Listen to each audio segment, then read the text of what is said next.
Cyn Doll here, coming to you with another video. In this video we are going to talk about scalp psoriasis, what it is, what the causes are, and how you can fix it. So if you want to know the details, then make sure you keep on watching because it's not what you think it is.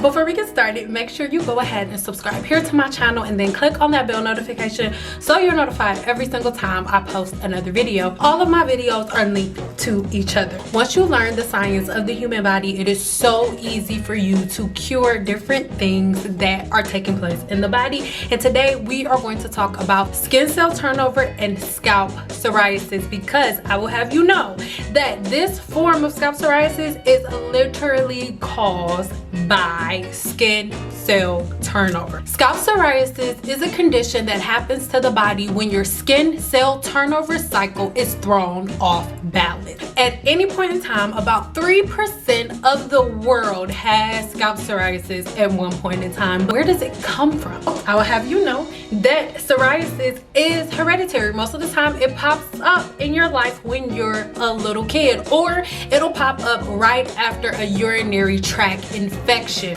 Remember when I told you that every 28 days the skin cells on your scalp end up dying off and then falling off of your head, thus all of the flakes and things of that nature? Somebody with scalp psoriasis is a person whose skin cell turnover has been thrown completely off balance, and instead of your body getting rid of those dead skin cells every 28 days, the body is getting rid of dead skin cells like every 2 to 3 days. This is what scalp psoriasis is. So what is the cause? It's a curable but chronic inflammatory disorder. This causes red patches, dry spots, flake, burning, and itching in different spots. It could happen all over the body, but most of the time it shows up on the elbows, knees, and on the scalp is where we're kind of talking about it today, but it can happen anywhere. The cause of scalp psoriasis is very unknown to doctors, but most of the connections have been drawn and traced back to the immune system,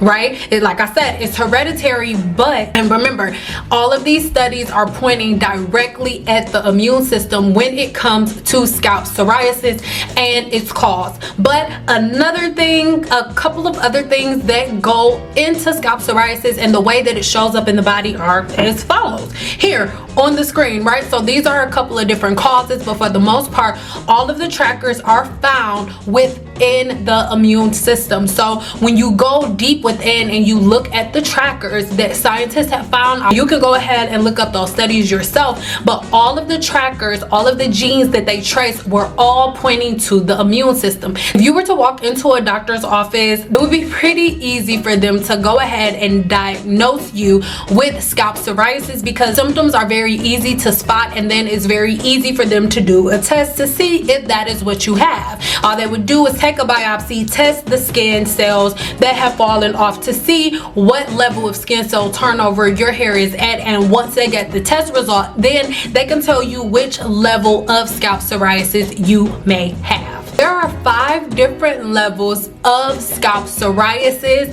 Some of them, and they range from very, very mild and minute to the 5th level being very, very, very severe and could actually result in death. When you have inflammation within the hair follicle, it triggers so many different things. In this case, with scalp psoriasis, what has happened within the follicle, the inflammation that lives within your follicle has forced the blood vessels within your scalp to dilate. The body is inflamed. The body begins to fight the infection by releasing a bunch of T cells to attack this infection, right? The body begins to release a bunch of T cells, and as those T cells are released, it ends up pushing your skin cell turnover into overdrive, okay? A large number of activated T cells begin to infiltrate the epidermis. So the T cells cells are not supposed to be in the epidermis like that, but whenever there's inflammation, they are released to attack, right?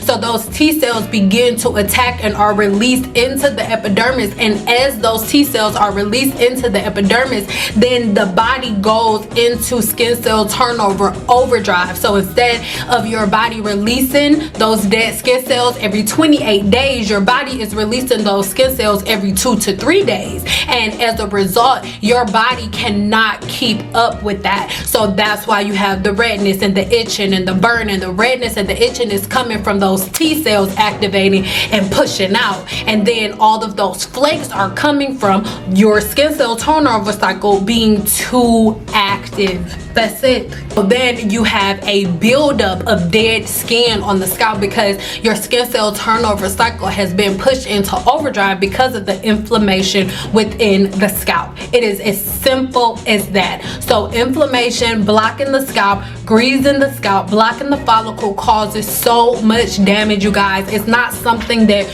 we need to go back and argue back and forth about, because it's not something that is left up for discussion. Most of the scalp conditions that are caused, or that most black women are suffering from right now, are caused from the team natural community. You guys have scalp psoriasis and dandruff and things of that nature because you are blocking the follicle, because people don't want to let go of the fact that their grandma used to grease their scalp with petroleum. Your scalp is not supposed to have thick oils. Comedogenic oils and butters do not belong on the scalp, and if you're going to put oils or essential oils on the scalp, they need to be serving a exact purpose. But you just packing your scalp full of oils and butters ends up causing long-term disorders. So when we say things are hereditary, you are not born with too many T cells being released, but most black women pack their scalps full of butters and oils and things of that nature from the time they're a little girl.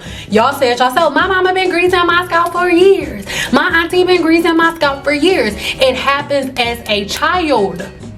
When we look at the science, when they see when is it triggered, it happens as a child. When our mothers first start greasing our scalps and putting all of these heavy oils and butters on our scalp, that produces certain types of inflammation in the follicle. And when the follicle is inflamed, when your body is inflamed in any way, shape, or form, all over your whole body, stop detaching your scalp from the rest of your body. If any part of your body is inflamed, if anything on your face, you get a pimple on your face because the follicles are blocked and there's bacteria within the pore, so a bump shows up. Well, guess what? That is happening on the scalps of black women everywhere, and it's been happening forever. That's why a lot of forms of this scalp psoriasis is hereditary. And I'm not saying that only black women have scalp psoriasis, because for other people the causes are a lot different. There are a whole lot of different causes for scalp psoriasis, so you don't have to be a person who's always greasing the scalp. But if you are a person and that is one of the patterns that you had, take it into consideration. There are 2 treatments for scalp psoriasis. It's very simple. Now, the first treatment, which we'll talk about in a minute, a medicine that can be applied to the scalp. And over time, what ends up happening is the medicine that is added to your scalp is put there to kill the infection and to kill the inflammation, to slow down and to cure the inflammation within the hair follicle, so that way the follicle will stop releasing T cells into the dermis of the hair shaft, which will in return stop your skin cell turnover from being every 2 to 3 days instead of every 28 days. Okay, which leads me to the sponsors of this video. When you on top of you being able to use a medicine on the scalp, if it's a little bit more severe, you can actually go in to get a medical procedure. Phototherapy is something so simple. Basically, they just simply use UV light, and the UV light is going to reduce the inflammation. So once there's no more inflammation, your body no longer has anybody to fight, so the T cells are going to stop. Your body's going to stop releasing those T cells, giving your body a chance to get back on track with its natural skin cell turnover cycle, which is every 28 days. If you guys have not watched my video on the skin cell turnover, then go watch it. I don't make videos for views. I'm not making these videos for likes. I'm making these videos so you guys can understand the complexity of your body, so you can understand which products to select and which products not to select, because a product will not help you guys heal anything.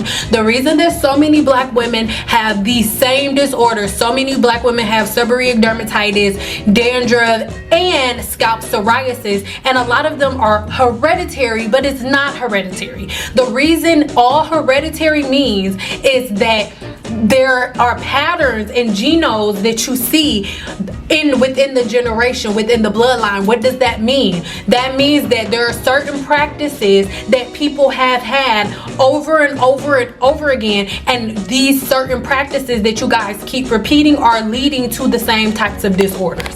It's just as simple as that. It's not, oh, all black people are born with this. No. But most black women are greasing their scalp with petroleum and arguing with people over the right to keep doing it, when we're in reality, it's causing infections and inflammation within the follicle. And when you have inflammation in the follicle, your body fights it off. Your body fights the inflammation by releasing T cells that do not belong in the epidermis, right? Those T cells are supposed to be released just a little bit at a time, just a little bit at a time. But the way that you control the amount of T cells that are released in the epidermis is controlling what you're putting in the body and on the body. But if your body is blocked, if you have no oxygen flow, right? If it's little to no oxygen flow, or if you're not shampooing your hair so you're not removing enough bacteria, then your body has foreign bodies on the scalp that is fighting off. So in reality, a lot of times when we're talking about scalp psoriasis, dandruff, seborrheic dermatitis, all of the same disorders that all of the same women are getting, we have to look at the common denominator. What are the things that you keep doing that other races that are not getting it at the same rate as you, what are you doing that they're not doing? And vice versa. These are the things that we need to talk about. And I don't care what anybody says. The longer y'all hold on to packing y'all scalp full of butters and oils, the longer you guys will be in this repetitive cycle of going through these different scalp disorders. Because it doesn't matter how much love you have for your auntie or your grandma or your mama who greased your scalp. Let me tell you something. If you are a black woman whose mama and auntie, they've been greasing their scalp their whole life and they still got long hair, you, my love, are part of a bloodline of black women who probably had hair to their freaking ankles. That just means that your follicle and your body is still moving ahead in spite of you, but you still are slowing the body down, my love. Y'all, you belong to a bloodline of black women who could have hair to their feet. If you have been greasing your scalp and it's still okay, that doesn't mean that it's all right. It doesn't. So I really want you guys to really think about this. Scalp psoriasis is inflammation of the follicle, and the inflammation is releasing T cells that are forcing the body to kill skin cells, and forcing skin cells to die every 2 to 3 days instead of every 28 days. If you want to stop your scalp psoriasis, then what you first need to do is change the way that you are treating your scalp. You need to keep your hair clean, because there is an infection in the follicle and your body is fighting the infection, and the conduit of, or the reaction, the visual representation of your body fighting itself is those dead skin cells, or are those scabs on the body. I really need you to understand that. Psoriasis is your body attacking itself from an infection and trying to cure itself. So if you want the psoriasis to stop, you must first stop the thing that is causing your body to be infected in the first place. And what is that? All of our products, what we've done is we found what is the active ingredient, and then we tried to eliminate any non-necessary ingredients. So all the products are fragrance and color free, and when you smell them, they really aren't potent. And if you have sensitive skin, fragrance is just another thing that can irritate it. Absolutely. Versus if you don't, Yeah, that's great that someone can use a ocean scent or a fresh fall, you name it, a bourbon wood. All of them are great, but if you have sensitive skin, that's just another ingredient that can potentially irritate you. So all of our products are fragrance free. If you move to the body, it's then the two soaps. It's the Dead Sea Mud, and it's also the mineral salt. That can be used for all types of sensitive skin. So that's good to know. For the cream, you can use the cream for psoriasis, but we would not recommend using it for eczema. Okay. I know like a lot of people are like, can I use this for eczema? Yes, you can use it. You can use the soaps for eczema, but I would use the cream for, the cream is great for psoriasis. It's also good if someone has keratosis pilaris, Okay. chicken skin. Oh yeah. It can also be used for that. We know that there's a number of people who really like the product for that reason. Okay. So that's amazing, and I think not the number one thing, because all of these products are great, even for me, because myself, I have hidradenitis suppurativa. Don't know if you know what that is. Okay. And that's like it's an inflammation of the sweat gland. So the soaps will work really great for me, but it was really, really important that I knew what you told me about the shampoo too, because that is, I feel like that's gonna be one of the, this amazing product is 3% salicylic acid, and this acid is a plant hormone. Okay, so I want you guys to know that it is not 100% this acid, so you don't have to worry about it burning or irritating the scalp in any type of way. Okay, it's only 3%, but the whole entire formulation has been put together to ensure that you are able to get a hold of your scalp psoriasis. Now, this active ingredient, what this acid does, it helps you to remove all of those layers of dead skin cells, because like we've talked about thus far in this video, when you have scalp psoriasis, instead of your skin cell turnover happening every, like 28 days, it's happening every 2 to 3 days. So you have so much dead skin on the scalp. This shampoo will remove that dead skin. Now, the conditioner, when you follow up with the conditioner is not going to be used on its own to fight scalp psoriasis. What the conditioner does is it replenishes the hair of anything that could have been removed. It aids in detangling and styling the hair and so many other things, you guys. But remember that the treatment is lying within the shampoo. Okay, this is directly from the brand. Talk to them on the phone. This is not being pulled out of my butt. Okay, so you guys, in a video coming up really, really soon, I'm going to show you how I am using all of these products. But right now, I want you to get your hands on this shampoo, because the thing is, it's not just for scalp psoriasis, because this is all about inflammation of the follicle.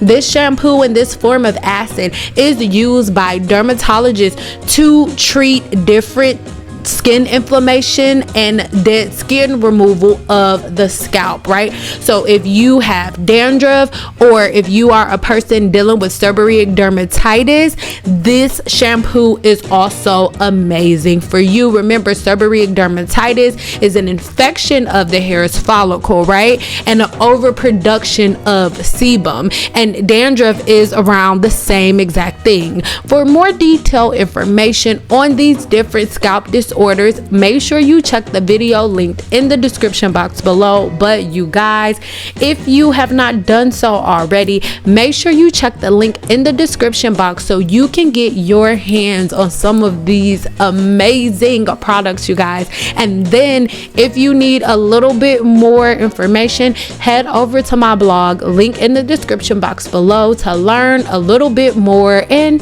to read up on everything I said in this video. I love you guys so much. Thank you for sticking around, and I really hope that this helped you at least understand what scalp psoriasis is, and I hope it gave you a little bit of insight on how to gain control over your scalp health. See you soon.